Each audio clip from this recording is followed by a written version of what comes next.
नमस्कार। जीव विज्ञान के इस लेक्चर में आपका स्वागत है।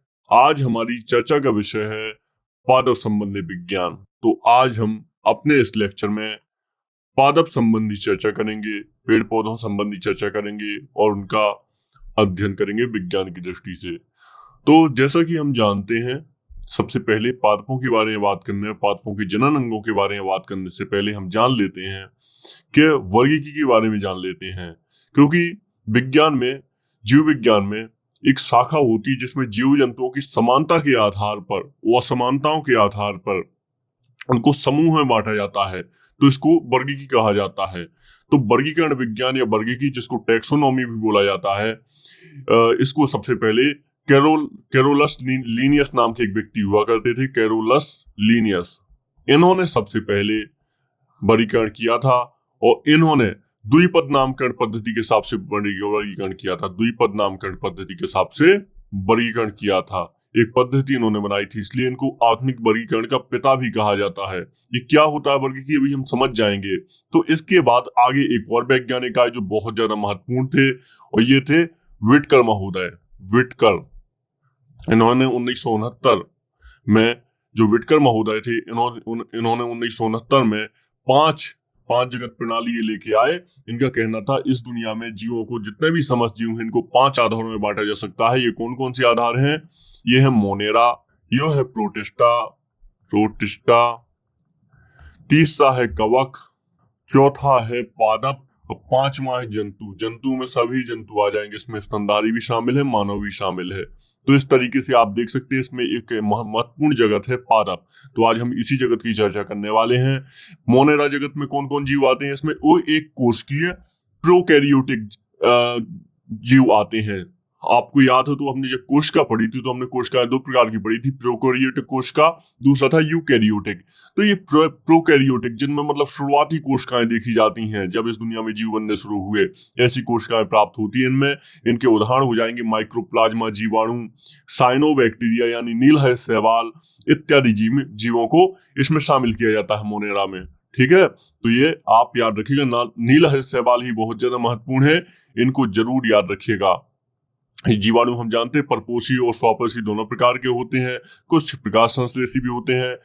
तो इस प्रोटिस्टा जगत में कौन आ जाता है? इसमें एक कोशिकीय यूकैरियोटिक जीवों को रखा जाता है प्रोटिस्टा जगत में। जैसे कि उदाहरण के तौर पे अधिकांश शैवाल हो जाएंगे, संघ प्रोटोजोआ के जीव शामिल इसमें हो जाएंगे, और इस तरीके से कुछ इसी तरह के जीव इसमें शामिल होते हैं। तो याद रखिएगा प्रोटिस्टा जगत। तीसरा है कवक जगत। तो कवक फंगी बोलते हैं इंग्लिश में। तो हम जानते हैं परपोषी होते हैं, जैसे कि खमीर होता है, जैसे कुकुरमुत्ता या मशरूम होता है। ये सब क्या होते हैं? ये कवक ही तो होते हैं। इनके अध्ययन को माइकोलॉजी कहा जाता है। तो इस तरीके से लाइकेन भी हो जाएगा, इसमें आ जाएगा। तो इस तरीके से ये सारे जीव कवक में आते हैं। पादप जगत में सारे पेड़ पौधे आ जाएंगे। इसमें बहुकोश की प्रकाश संश्लेषी उत्पादक स्वपेशी जीवों को इसमें शामिल किया जाता है। जैसा कि हम जानते हैं, जो पादप होते हैं उत्पादक स्वजीवी होते हैं और भोजन स्वयं बनाते हैं। हरे पौधे प्रकाश संश्लेषण के द्वारा भोजन अपना बनाते हैं, जैसे हम जानते हैं प्रकाश ऊर्जा को रासायनिक ऊर्जा में परिवर्तित करके। तो इस तरीके से आप देखेंगे तो इसमें सारे पादप जगत आते हैं। अगर हम इनकी और बात करें पादप जगत की, तो आप इसमें देखेंगे जैसे कई सारे वर्गीकरण होते हैं। जैसे इसमें स्वपोषी उत्पादक होते हैं, जैसे ब्रायोफाइट आ जाएगा, इसमें ब्रायोफाइट आ जाएगा, टेरिडोफाइटा, अनावृत्त बीजी, इसमें आ जाएंगे आवृत्त बीजी। तो इस प्रकार से बहुत सारे पादप आ जाते हैं, समस्त पादप आ जाते हैं। पादपों का अध्ययन किया जाता है इसके अंतर्गत। तो ये बहुत ज्यादा महत्वपूर्ण है। ठीक है, ये आप याद रखिएगा, क्योंकि यहाँ से एग्जाम में प्रश्न बनते ही हैं। 5वां होता है जंतु जगत। तो जंतु जगत में आपके कौन कौन आ जाएगा? इसमें कशेरुकी आ जाएंगे, यानी जो जिनकी हड्डियां होती हैं, जिनमें पीछे एक ढांचा पाया जाता है पूरा हड्डियों का, कशेरुकी हो जाएंगे। जैसे सिलेंट्रेटा हो जाएगा, निमिटोडा, मोलस्का, आर्थ्रोपोडा, जिसमें और भी बहुत सारे आ जाएंगे। तो समस्त जंतु आ जाएंगे, जितने भी आज आप देखते हैं जानवरों के रूप में, इंसान के रूप में। तो ये इस तरीके से जो विटकर महोदय थे, इन्होंने 5 जगत वर्गीकरण दिया था। ये वर्गीकरण आपके लिए बहुत ज्यादा महत्वपूर्ण है। ठीक है, इसको आप याद रखिएगा।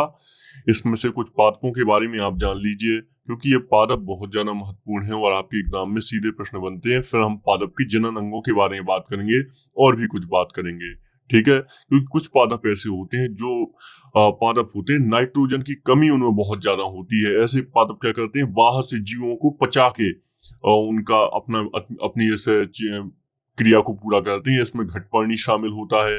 घटपर्णी, इसको नेपेंथीस का पौधा भी कहा जाता है। ये प्रकाश संश्लेषण के द्वारा भोजन तो बना लेता है, लेकिन नाइट्रोजन की कमी क्या करता है, पूरा करने के लिए कीटों का अपना आहार बनाता है, उनको अपने तरफ आकर्षित करता है।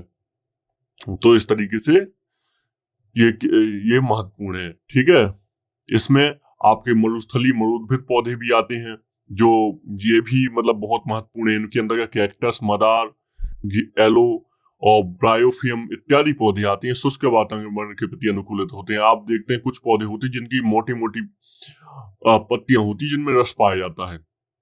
दरअसल ये रूपांतर है पौधों का, क्योंकि अगर इनकी बड़ी पत्तियां होती, सूखी पत्तियां होती, तो इसमें जल्दी इनसे सूर्य द्वारा इनका जो जल है ग्रहण कर लिया जाता, वो मतलब वाष्प बन जाता।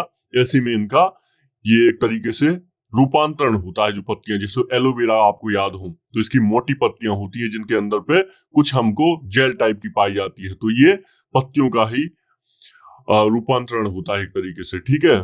इस तरीके से कांटे भी आप आज देखते हैं, तो ये भी पत्तियों का रूपांतरण होते हैं, ये आप याद रखेंगे। इसी तरीके से हाइड्रोफाइट्स होते हैं, इनको जलोदभिद पौधे कहा जाता है। जलोदभिद ये क्या होते हैं, ये बहुत अधिक जल वाले स्थान में पाए जाते हैं। बड़े बड़े अंतरकोशिकीय स्थान होते हैं और जो वायु से भरे होते हैं, पौधों के तैरने में सहायक होते हैं। तो जलोदभिद, जैसे इस तरह कुछ लवणोद्भिद पाए जाते हैं, मतलब जो लवण युक्त, उच्च लवण युक्त जगह पर होते हैं, उनको लवणोद्भिद कहा जाता है, ठीक है। तो इस तरीके से आप ये याद रखिएगा। कुछ पुष्प के भागों पे बात कर लेते हैं। जीवन चक्र की दृष्टि से पौधों का सबसे महत्वपूर्ण भाग पुष्प होता है। ये एग्जाम में प्रश्न बन चुका है, इसलिए आपको महत्वपूर्ण है, जानना जरूरी है। यह पौधे के प्रजनन में सहायक होने वाला भाग होता है। कुछ आइए कुछ पौधों के बारे में जान लेते हैं। अदरक जैसे हो गया, अदरक किसका, प्रकंद का उदाहरण होता है। जो आलू है, ये स्तंभ कंद का उदाहरण होता है। लहसुन है, ये सल के कंद का उदाहरण होता है, लहसुन। जिमीकंद घनकंद का उदाहरण होता है। शकरकंद कानबोबोलेसी फूल का पौधा होता है। खाने योग्य इसका रूपांतरित भाग जड़ होता है, ठीक है। गन्ना, आलू, अदरक तने के रूपांतरण है। तो ये आप याद रखें, गन्ना, आलू, अदरक, ये सब किसके उदाहरण, ये सब तने के उदाहरण हैं, तने, ठीक है। ये आपके एग्जाम में सीधे प्रश्न बनता है, अर्थात इनका संग्रह अंग तना है। सलजम, गाजर, शकरकंद जड़ों के रूपांतरण है। इस तरीके से ये जान लीजिए, सलजम, गाजर, शकरकंद, शकरकंद जिसको शकला भी बोला जाता है, आपने खाया होगा शकरकंद, ये सब जड़ों के रूपांतरण है। बहुत ज्यादा कार्बोहाइड्रेट इसमें पाया जाता है, ठीक है। तो इस तरीके से आप ये सारी चीजें याद रखिएगा। केसर भी एक बहुत महत्वपूर्ण है। ये एक मसाला होता है, ये इरिडेसी कुल के अंतर्गत आता है और इसकी वर्तिका तथा वर्तिकाग्र से प्राप्त किया जाता है केसर, ठीक है। तो ये सब आप याद रखेंगे, बहुत ज्यादा महत्वपूर्ण बात है और एग्जाम में सीधे यहाँ से प्रश्न पूछे जाते हैं। आइए तो आगे बात करते हैं। हम सबसे पहले बात करेंगे पादप जनन से संबंधित बात ही करेंगे हम, और इसमें हम सबसे पहले पादप की प्रक्रिया समझेंगे कि आखिर पादप का जनन कैसे होता है, पादप जनन। इसके बाद में हम आगे बात करेंगे। तो पादप जनन क्या होता है? ये पादप जनन वह प्रक्रिया होती है जिसके माध्यम से पौधे अपने जैसी नई संतति उत्पन्न करते हैं। ये दो प्रकार से होता है, एक लैंगिक जनन होता है, दूसरा होता है अलैंगिक जनन। क्या होता है अलैंगिक? अलैंगिक जनन तो जीवन चक्र की दृष्टि से पौधे का सबसे महत्वपूर्ण भाग पुष्प होता है। हम बात कर चुके हैं, यह पौधे के प्रजनन में सहायक होता है। एक पुष्प में पुंकेसर और स्त्री, पुंकेसर और स्त्री केसर मिलकर प्रजनन अंगों का निर्माण करते हैं, ठीक है। पुंकेसर और स्त्री केसर मिलकर ये ही निर्माण करते हैं एक पुष्प में। जैसे कि उदाहरण के तौर पे अगर हम बात करें, एक हम ऐसी पुष्प की जैसी संरचना बनाते हैं, जितना ये आप देखेंगे ये पुष्प जैसा आपको लग रहा होगा, पुष्प ही है ये। तो इस तरीके से, तो अगर हम बात करें इसकी अगर हम बात करें, ये पुष्प के बीच वाला भाग है, ये इसका पत्तियों जैसा भाग है जो आप देखते हैं। तो इसमें सबसे पहले पुष्प में वर्तिकाग्र कहाँ होता है? ये एक है पुष्प, सामान्य सा पुष्प है, तो इसमें ये वर्तिकाग्र होता है, वर्तिकाग्र। इसके बाद ये वर्तिका होती है, वर्तिका। ये पुष्प का अंडाशय होता है, अंडाशय। ठीक है, ये आप याद रखिएगा। और इसी में पुष्प के अंदर जो ये बीज जैसी संरचना, बीज पाए जाते हैं, इसको बीजांड बोलते हैं। यहीं पर बीज प्राप्त होते हैं। ठीक है, इसको बीजांड बोलते हैं। और ये नीचे डंठल होता है, ये नीचे यहाँ पे छोटी छोटी पत्तियां होती हैं, इनको बाह्य दल बोला जाता है। तो ये तो ठीक है, आपके लिए उतना नहीं। और इसको जो पत्ती जैसी संरचना होती है, इनको दल बोला जाता है। तो इस तरीके से आप देखेंगे ये इसी में बीच बीच में यहाँ पे पुष्प में आप देखते हैं गुड़हल का फूल। अगर आप देख लें तो इसका गुड़हल का फूल इसका परफेक्ट एग्जाम्पल आपको प्राप्त हो जाएगा। तो गुड़हल का फूल, आपने गुड़हल का फूल देखा, वो लाल कलर का होता है। तो उसमें ये सारी संरचनाएं आपको बहुत ही बेहतर से दिख जाएंगी, जैसा कि हमने इसे बनाया हुआ है। तो ये आपको सारी चीजें समझ में आ जाएंगी। ठीक है, तो इसको कुल मिला के इसी को स्त्री केसर बोला जाता है। इसी के अंडाशय, वर्तिका और वर्तिकाग्र वाले भाग को क्या बोला जाता है? इसको स्त्री केसर बोला जाता है, स्त्री केसर। ठीक है, और जो ये परागकोश होता है, यहाँ पे हमने बात की थी परागकोश, परागकोश। और हमने जो इसमें तंतु देखा था, जो परागकोश, क्योंकि ये नीचे तक जाता है इसके सहारे, तो इसको तंतु बोलते हैं। इसको पुंकेसर कहा जाता है, पुंकेसर। ठीक है, तो इस तरीके से आप ये पुष्प की एक संरचना है। इसको गुड़हल का फूल अगर आप इसका देखेंगे तो आपको बेहतर एग्जाम्पल मिलेगा, बेहतर चीजें समझ में आएंगी। ठीक है, तो ये सब आप याद रखिएगा। तो होता क्या है, पुंकेसर और स्त्री केसर मिलकर प्रजनन अंगों का निर्माण करते हैं। परागकणों के परागकोश में वर्तिका तक पहुंचने की क्रिया को परागण कहते हैं। तो एक शब्द होता है परागण। क्या होता है? परागकणों के परागकोश से वर्तिकाग्र तक पहुंचने की क्रिया को क्या कहा जाता है? ये देखिए परागकोश हो गए, परागकोश से वर्तिकाग्र तक, तो ये आपके वर्तिकाग्र है, ये वर्तिकाग्र है। तो इनके तक पहुंचने की क्रिया को परागण कहते हैं। लैंगिक जनन के लिए आवश्यक होता है। परागण की क्रिया दो प्रकार से होती है, स्वपरागण और परपरागण होती है प्रक्रिया। तो उभयलिंगी जो पुष्प में पुमंग तथा जायांग होते हैं, अलग अलग समय पर परिपक्व होने की घटना ये भिन्न कालपक्वता कहलाती है, जो कि दो प्रकार से होती है, पूर्व पंक्वता या पूर्व स्त्री पक्वता। ठीक है, चलिए इसको छोड़ देते हैं, ज्यादा टेक्निकलिटी हो जाएगी, हम अपने हिसाब से ही लेते हैं। तो एक जो ये पुरुष में क्या है, लैंगिक जनन है ये। एक होता है कायिक प्रवर्धन, कायिक प्रवर्धन, कायिक प्रवर्धन। तो ये क्या होता है? ये वेजिटेटिव प्रोपोगेशन होता है। प्रजनन की एक अलैंगिक विधि होती है, पुष्पों में अलैंगिक विधि होती है, अलैंगिक जनन की विधि। इसमें नए पौधे किसी भी जनन की सहायता के बिना पुराने पौधों के भागों जैसे तना, जड़, पत्तियां आदि से प्राप्त किए जाते हैं। इसमें तना काट आपने सुना होगा, स्टेम कटिंग सुना होगा, दाब लगाना सुना होगा, कलम बांधना सुना होगा, ये शब्द सुने होंगे।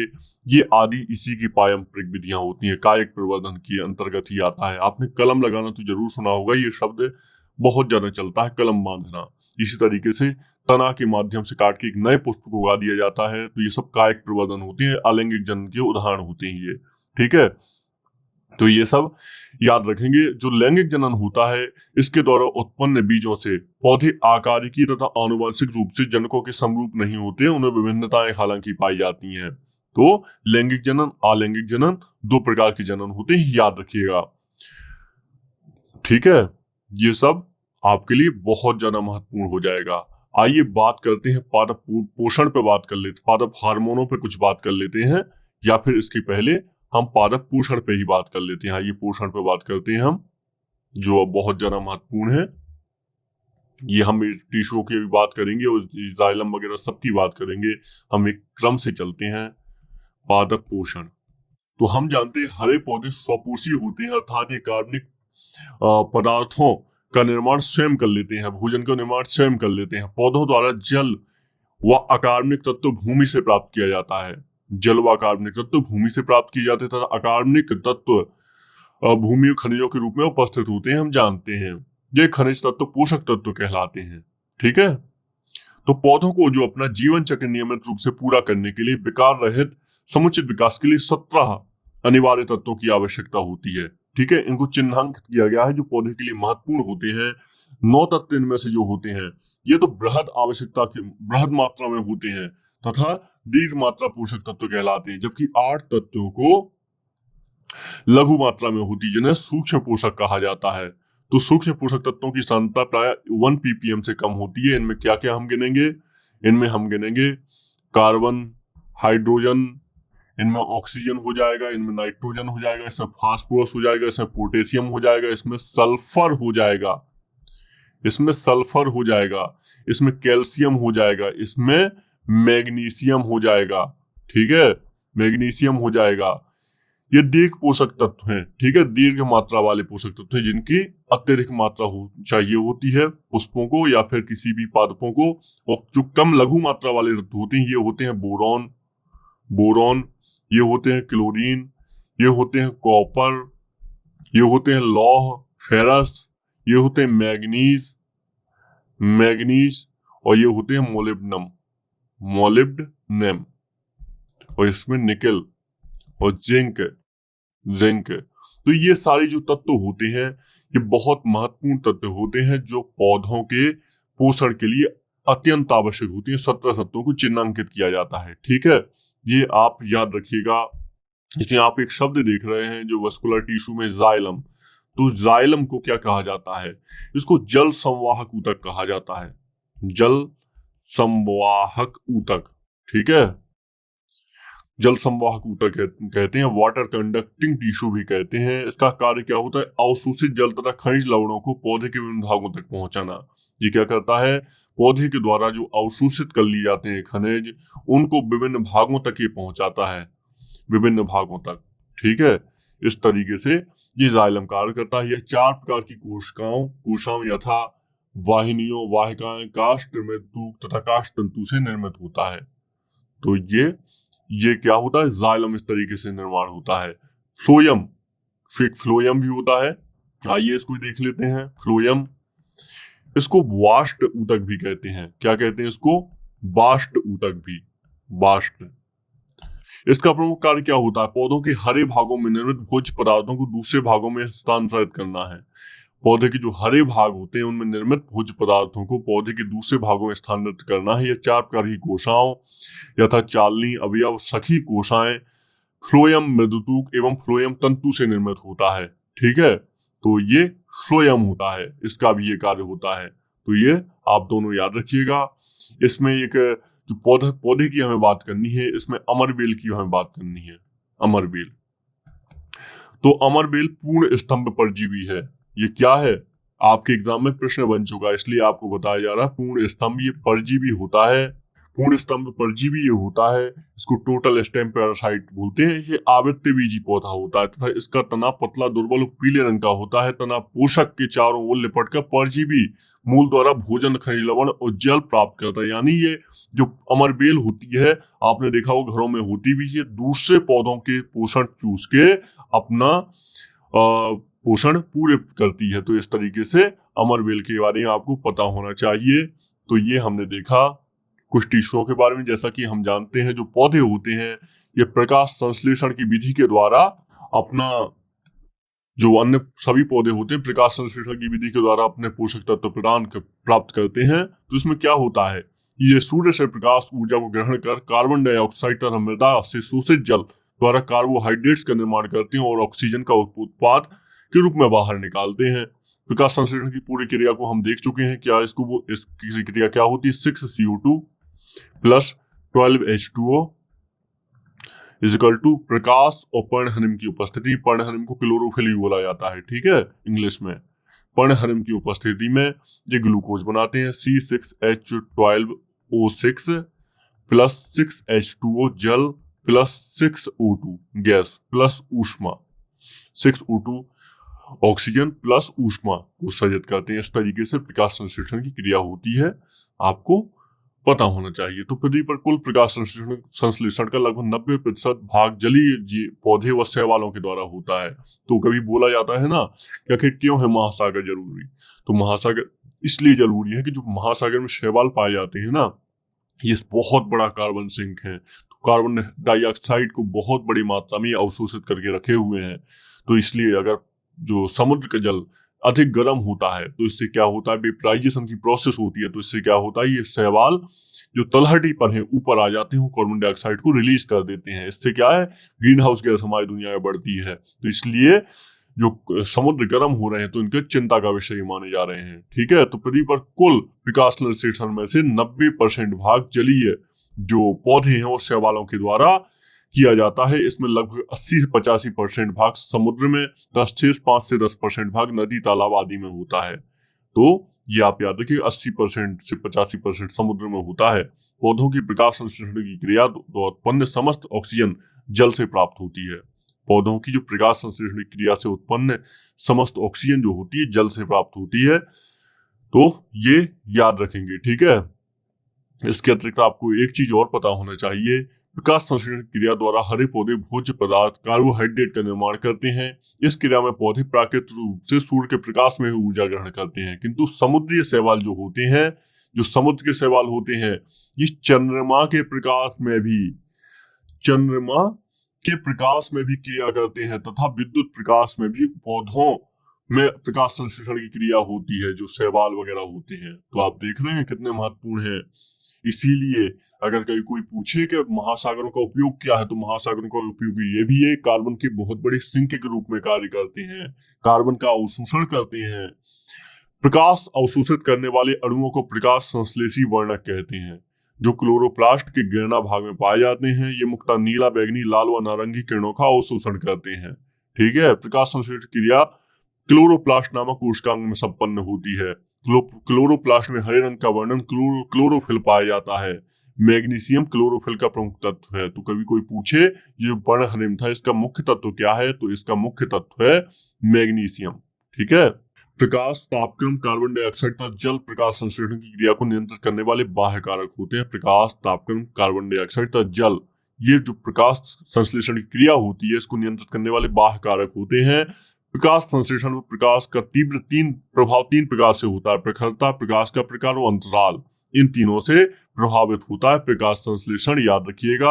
आपके लिए एक और महत्वपूर्ण है जो एग्जाम में प्रश्न बना था प्रकाश संश्लेषण संबंधित, कि अच्छा विभिन्न तरंगदैर्ध्यों के प्रभाव के संबंध में अधिकतम प्रकाश संश्लेषण किस प्रकाश से होता है। तो सबसे ज्यादा प्रकाश संश्लेषण जो प्रकाश करता है, ये लाल प्रकाश होता है। अगर लाल प्रकाश है तो पौधे सबसे ज्यादा प्रकाश संश्लेषण करेंगे, यानी CO2 को ग्रहण करेंगे, ऑक्सीजन को रिलीज करेंगे।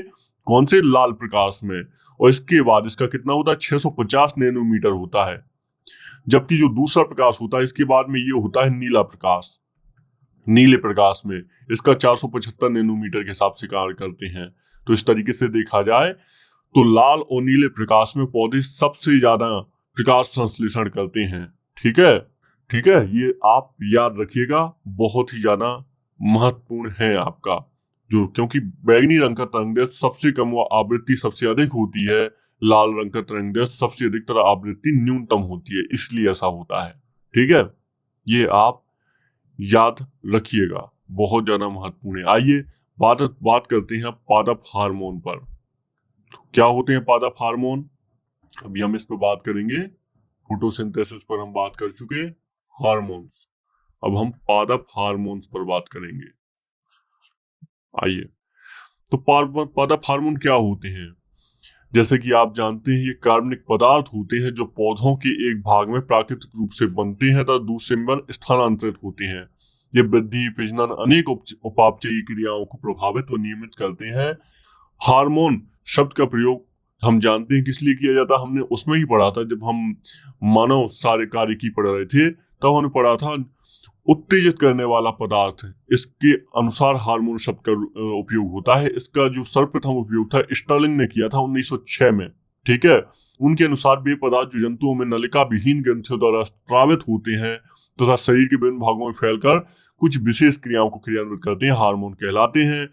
सामान्यतः पादप हार्मोन 5 प्रमुख वर्गों में विभाजित होते हैं, जिसमें से पहला हो जाएगा ऑक्सिन, ऑक्सिन। दूसरा हो जाएगा जिब्रेलिन। जिब्रेलिन ये बहुत महत्वपूर्ण चैप्टर हम पढ़ने जा रहे हैं। तीसरा हो जाएगा साइटोकाइनिन। साइटोकाइनिन। चौथा हो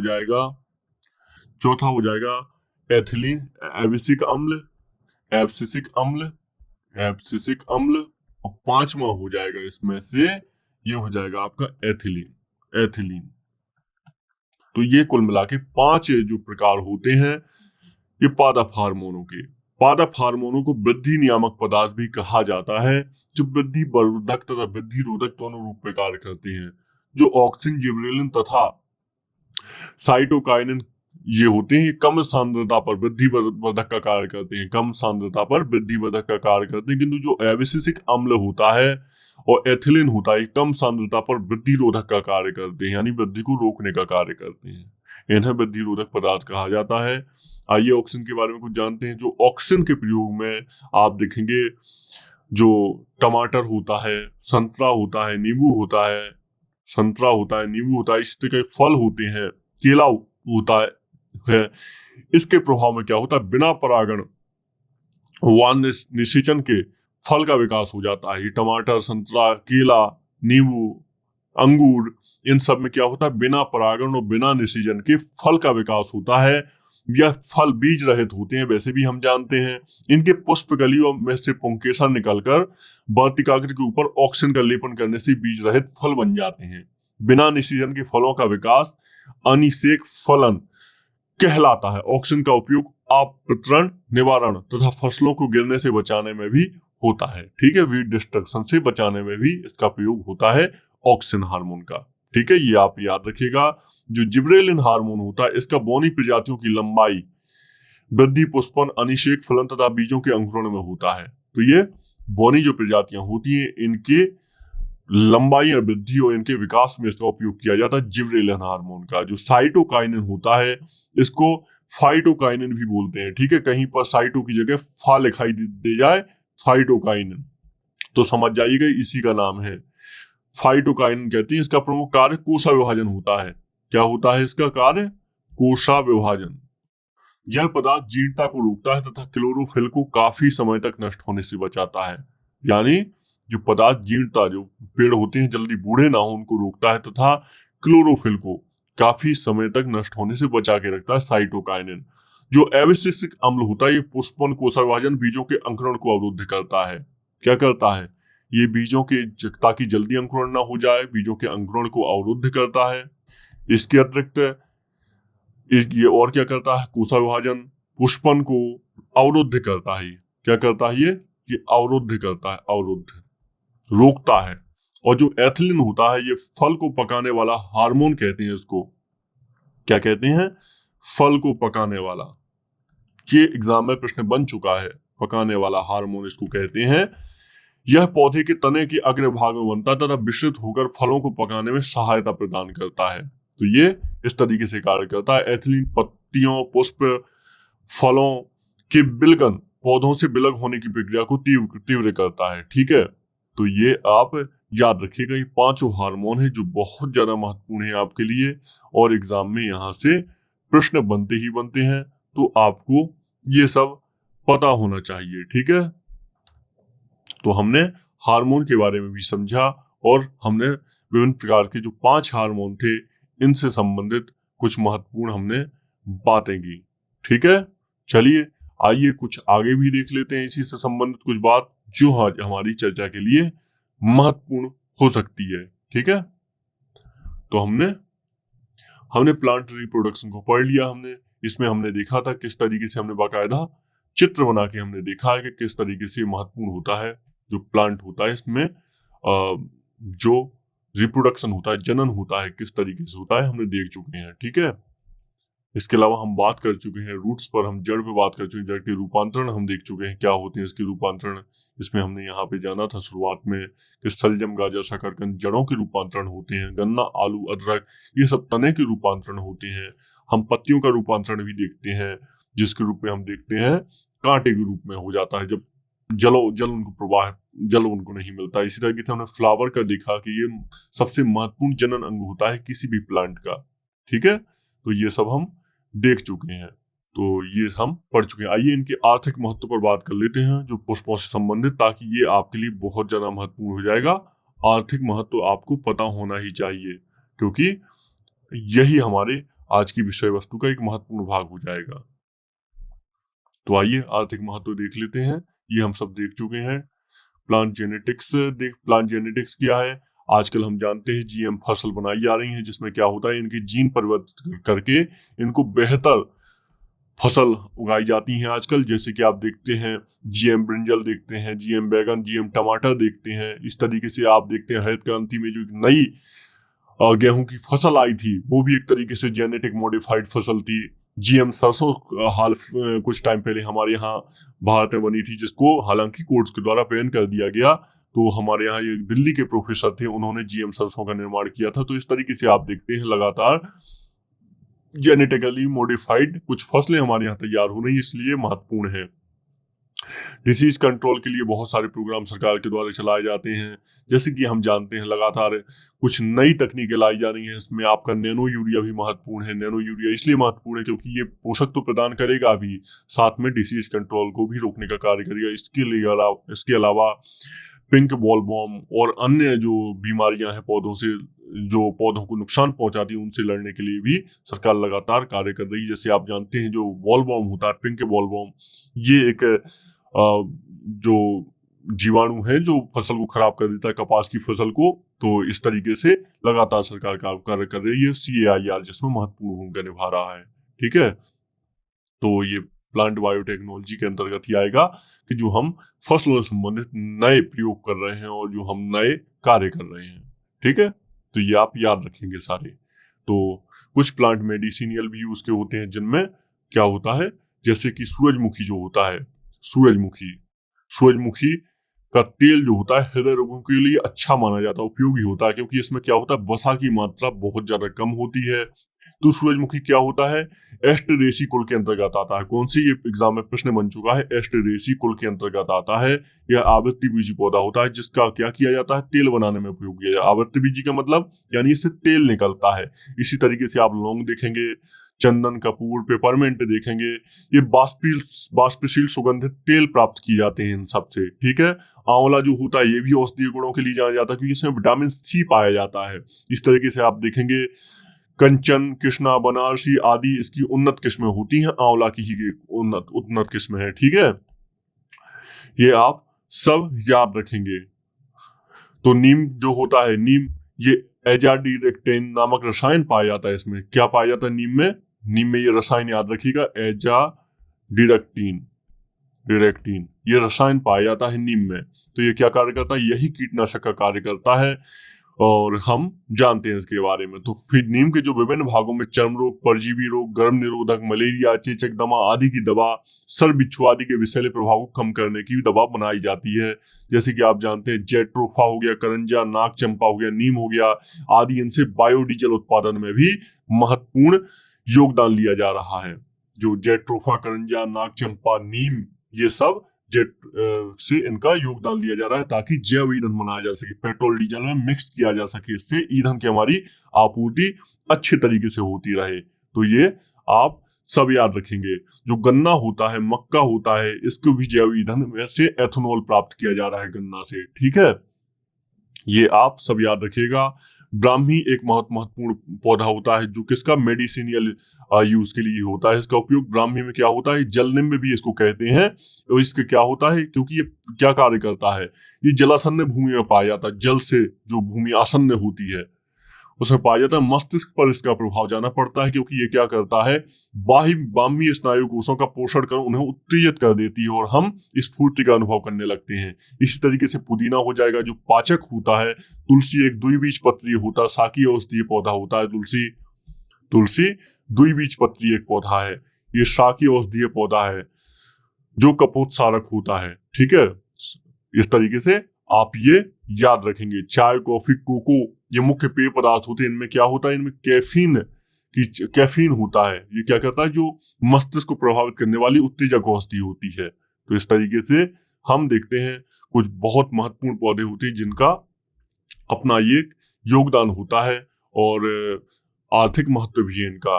कंजर्वेशन के लिए हम लगातार कार्य कर रहे हैं। हमने हॉटस्पॉट का दर्जा दिया हुआ है। बड़े बड़े जो वन होते हैं जैसे पश्चिमी घाट हो गया, पूर्वी हिमालय हो गया, इनको हमने ताकि हमारे ये जो पौधे हैं, जो महत्वपूर्ण पौधे हैं, इनका संरक्षण किया जा सके। और लगातार कानून सरकार लाई है, जैसे 1986 का पर्यावरण अधिनियम, पर्यावरण संरक्षण अधिनियम। तो इस तरीके से हम देखते हैं बहुत ही महत्वपूर्ण है आपके लिए लेक्चर जो पादप से संबंधित होता है। इसमें याद रखिएगा क्रिकेट के जो बल्ले होते हैं ये बिलो की लकड़ी से बनाए जाते हैं, बिलो की लकड़ी से। ठीक है, ये एग्जाम में आ चुका है। इसका जो वानस्पतिक नाम है सेलेक्स अल्वा है इसका वानस्पतिक नाम। जो हॉकी स्टिक होती है, क्रिकेट स्टंप्स होते हैं, ये सहतूत की लकड़ी इसमें बहुत ज्यादा महत्वपूर्ण होती है, इससे ये बनाए जाते हैं। इसका सहतूत का वैज्ञानिक नाम मोरस अल्वा है। इस तरीके से आप देखते हैं वनों का एक अपना बहुत ज्यादा महत्व होता है। तो आज के इस लेक्चर को हम यहीं कंप्लीट करते हैं और वाइल जी हम कंप्लीट करते हैं। मिलते हैं किसी लेक्चर में। नमस्कार।